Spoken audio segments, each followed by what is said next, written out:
উপলক্ষে এইবাৰ জুলুকে জুলুকে পানী খুৱাইছে এটা ঢেকিয়া পটিয়াই আমি দেখুৱাইছো দৃশ্যাংশ এই মুহূৰ্তত বানপানীৰ বাবে বনাঞ্চলৰ পৰা ওলাই আহিছে জনাঞ্চললৈ আৰু ঢিঙৰ দৃশ্য আমি দেখুৱাইছো এই মুহূৰ্তত কেতিয়াবা পথাৰত আৰু কেতিয়াবা হাবি জংঘলত মুক্ত বিচৰণ কৰা দেখিবলৈ পোৱা গৈছে এটা ঢেকিয়া পটিয়া বাঘ আৰু 15 পৰা 20 দিন পৰ্যন্ত বন বিভাগে কিন্তু বৰ্তমান পৰ্যন্ত পিঞ্জৰাবদ্ধ কৰিব পৰা নাই বাঘটো বিনিদ্ৰ ৰজনী কটাইছে ঢিংবাহী ৰাইজে আৰু বৰ্তমানেও বন বিভাগে একো আসলতে কৰিব পৰা নাই আমি দৃশ্যাংশ আগবঢ়াই আছো এই মুহূৰ্তত আৰু সবিস্তাৰ এই মুহূৰ্তত আমি খবৰৰ সবিশেষ লৈ আনিছো ঢিং বতদ্ৰবাৰ দৃশ্যই আমি দেখুৱাই আছো এই মুহূৰ্তত বন ৰজা মুক্ত বিচৰণে এতিয়া টোপনি ধৰিছে ৰাইজৰ কিন্তু বৰ্তমানেও বন ৰজাক কিন্তু আবদ্ধ কৰিবলৈ সক্ষম নহল বিয়াগোম বন বিভাগ বাৰে বাৰে আপ্ৰাণ চেষ্টা কৰাৰ পাছতো দীৰ্ঘদিনৰ পৰা আপ্ৰাণ চেষ্টা কৰাৰ পাছতো ফলপ্ৰসূ হোৱা নাই আৰু বানপানীৰ বাবে বনাঞ্চল এৰি জনাঞ্চললৈ প্ৰৱেশ কৰিছিল এটা ঢেকিয়া পটিয়াই আৰু এতিয়া বন বিভাগক জুলুকে জুলুকে পানী খুৱাইছে ঢেকিয়া পটিয়াটোৱে কেতিয়াবা যদি পথাৰত দেখিবলৈ পোৱা যায় আৰু কেতিয়াবা হাবি জংঘলত দেখিবলৈ পোৱা গৈছে বন ৰজাৰ আতংক এতিয়া বিৰাজ কৰিছে ঢিংবাসীৰ মাজত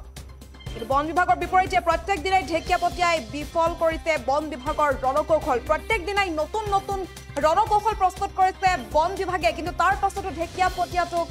আবদ্ধ কৰিবলৈ সক্ষম হোৱা নাই পিঞ্জৰাবদ্ধ কৰিবলৈ সক্ষম হোৱা নাই আৰু 15 পৰা 20 দিন পৰ্যন্ত বন ৰজাই আতংকৰ সৃষ্টি কৰিছে ঢিং বতদ্ৰবাৰী অঞ্চলটোত আমি দৃশ্যাংশ আগবঢ়াইছো এই মুহূৰ্তত এক প্ৰকাৰে বন বিভাগক জুলুকে জুলুকে পানী খুৱাইছে বুলি ক'ব লাগিব আজি প্ৰায় 15 পৰা 20 দিনে বন বিভাগ ব্যস্ত হৈ আছে ঢেকিয়া পটিয়া বাঘটোক পিঞ্জৰাবদ্ধ কৰিবৰ বাবে কিন্তু বৰ্তমান পৰ্যন্ত কিন্তু বন বিভাগ সফল হোৱা নাই আৰু দেখো যে আজিৰ পৰা এপক্ষেক পূৰ্বে ঢিঙৰ দাঁতি কাষৰীয়া জেঙনিৰ লগতে পুঠিমাৰিটো আতংকৰ সৃষ্টি কৰিছিল এই প্ৰকাণ্ড ঢেকিয়া পটিয়া বাঘটোৱে আৰু বিগত 6-7 দিন ধৰি আশ্ৰয় লৈছে ঢিং পৌৰসভাৰ অন্তৰ্গত 8 গাঁৱৰ দৃশ্য আমি দেখুৱাই আছো ট্ৰেংকুলাইজ কৰাৰ পৰা আদি কৰি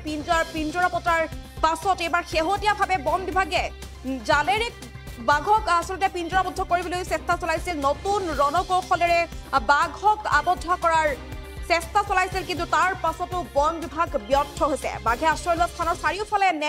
নেট জালৰ বেৰ মৰা হৈছিল আৰু ব্যস্ত হৈ পৰিছিল বন বিভাগৰ লগতে স্থানীয় ৰাইজ কিন্তু এটা প্ৰশ্ন হৈছে যে নেট জালৰ সহায়ত কৰায়ত্ব কৰিবলৈ সক্ষম হ'ব জানো বন বিভাগ বন ৰজাক বাৰু এতিয়া বন বিভাগে কৰায়ত্ব কৰিব পাৰিব নে নোৱাৰে নে আনবাৰৰ দৰে এইবাৰো ঢেকিয়া পটিয়াই বিফল কৰিব বন বিভাগৰ ৰণকৌশল তাকে লৈ এতিয়া প্ৰশ্ন উত্থাপন হৈছে গাঁওবাসীৰ মাজত আতংকৰ সৃষ্টি হৈছে কি ক'লে গাঁওবাসীয়ে এই মুহূৰ্তত আমি আগবঢ়াইছো ভাষ্য বন বিভাগ ব্যৰ্থ হোৱা নিচিনাই পূব দিশত আপোনাৰ বহুবিলাক নেট বেৰা দিছে নেটৰ পশ্চিম চাইডে বাঘ অৱস্থিত আছিল ৰাতিপুৱা আজি সেই বাঘ ওলাই গৈ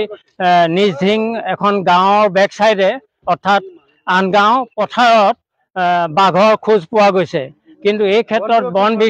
বন বিভাগৰ কোনো মানে ব্যৱস্থা এতিয়ালৈকে লোৱা নাই গতিকে আমি পথাৰত এতিয়া ৰোৱা কঠীয়া উঠোৱা এই অন্যান্য বহুতবিলাক কাম আছে সেই কামবিলাক কৰিবলৈ আমাৰ ভয় লাগিছে আৰু যাব পৰা নাই আমাক বাধা দি ৰাখিছে দেখা পোৱা গৈছে যে বন বিভাগৰ বাঘৰ অৱস্থিতি আছে একফালে বন বিভাগ আছে হয়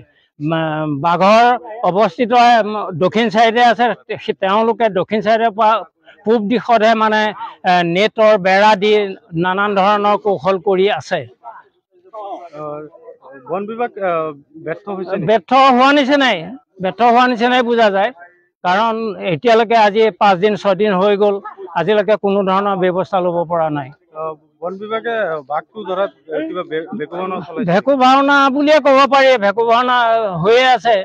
তেনেকেই দেখা গৈ আছে এতিয়ালৈকে কোনো ধৰণৰ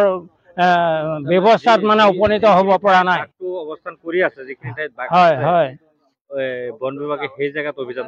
অভিযান এতিয়ালৈকে চলোৱা নাই বেলেগ জেগাত অভিযান চলাই আছে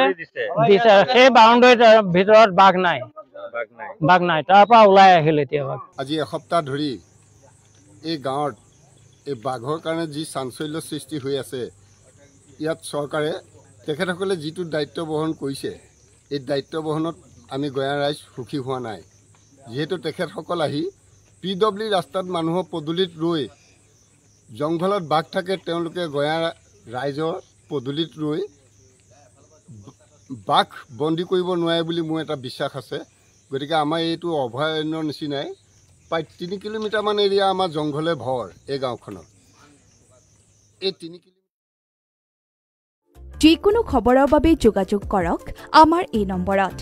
7099017330 আৰু 7099017110